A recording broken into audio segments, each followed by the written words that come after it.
Hello, friends. This is Dave Hurwitz, executive editor at ClassicsToday.com, here with the seventh in our series of fabulous concert programs.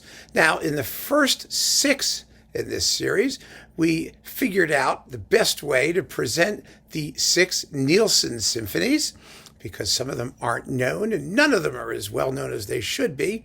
And now we are moving forward with the six Martinu symphonies, which are even less well known than the Nielsens, but really deserve to be just as well known because they are 20th century masterpieces that are simply gorgeous and totally personal, completely personal in style to their composer.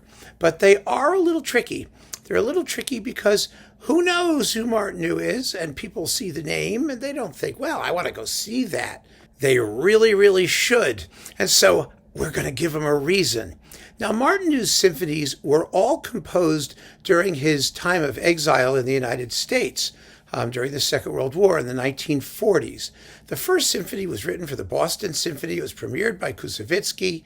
It was very, very well received. Virgil Thompson, the persnickety critic, thought it was just beautiful, and so it is. It's a shimmery, hallucinatory, phantasmagoric kind of a piece with a nicely rhythmic scherzo and a brooding, haunting slow movement, and a real zippy, bouncy finale full of good tunes. Those tunes are not always easy to recall in the sense that they tend to be just extended, lyrical, syncopated lines. Like the opening, I played the opening of this symphony actually in one of my talks, but it's ya-da-da-da-da-dum, ya-da-da-da-da-da-dum. It does that kind of stuff. And Martinu can spin these tunes out forever in big, long, sweeping paragraphs. And the opening is fabulous. It's one of those, mysterious sort of underwater things. I mean, always sounds to me like an aquarium with bubbles coming up. It's like, oh, it's so neat. It's so cool. It's beautiful.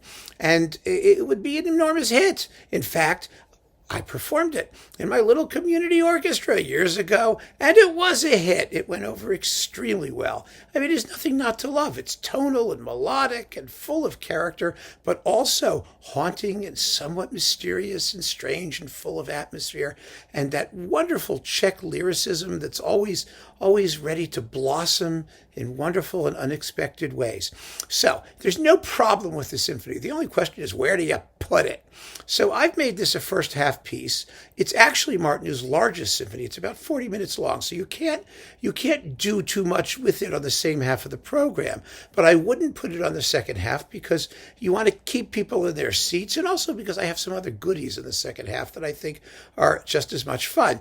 So the program is, are you ready?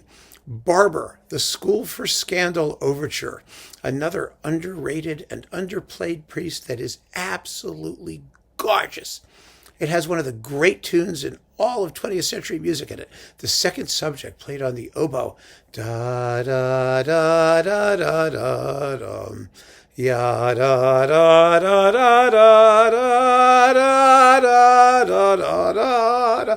Oh my God, it's beautiful. And it's a perfect concert opener. It really is. It's just amazing. It also has a little bit of that shimmer that Martinu brings to the music. So I think they go well together.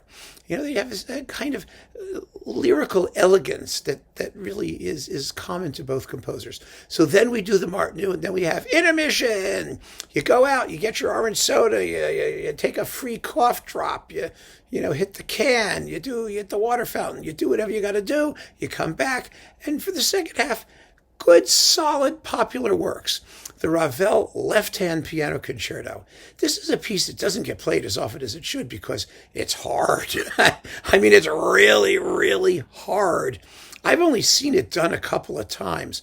Once by Alicia de la Rocha, who was amazing in this piece. I mean, just unbelievable, astonishing. I mean, she has these tiny little hands, and she was all over that keyboard. It was really something special. And then, as a concert wrap-up, Tchaikovsky, Romeo and Juliet. And the reason I picked this is, first of all, because it's also billed a fantasy overture.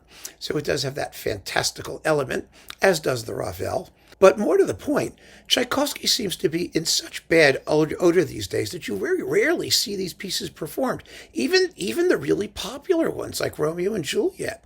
Yes, you'll get a Tchaikovsky symphony once in a while, but I haven't seen the major Tchaikovsky tone poems on regular programs for quite some time, at least here in New York. And, I look at other things and go figure. And my God, it's gorgeous. It's always nice to pull it out and play it. Remember just how fabulous a work it really is. And it really is. And it's a wonderful concert ending piece because it's so satisfying, so lyrically satisfying, and so full of drama and tension and energy and good old-fashioned, romantic, heart-on-sleeve, unabashed sentiment.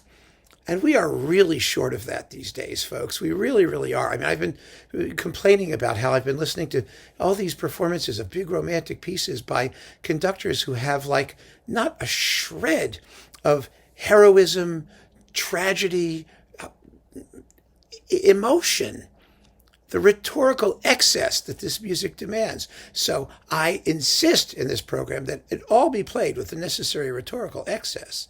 For sure. Now, Martinu and Barber, they don't need so much rhetorical excess. Ravel, of course, it's Ravel. But the Tchaikovsky, yeah. You got to pull out all the stops. And that's why I think it would make such a satisfying finale. Because for all their beauty and lyricism, the other works on the program are just a touch restrained. They're heading towards neoclassicism in a way. A little bit less, just romantic, scratchy, hairy, sweaty, that kind of stuff. But the Tchaikovsky is. And for that reason, I think it's just a crowd-pleasing blockbuster. And I love those when you put them in the right place, as I think it is here. So that's the program. Barber School for Scandal, Martinu 1, Ravel Left-Hand Concerto, which really needs to get played more often than the G major, which I think is vastly less interesting work, although it's very beautiful, and Tchaikovsky, Romeo and Juliet. What's not to love, right? So keep on listening, friends. Thanks so much for joining me. Try this one at home, and take care.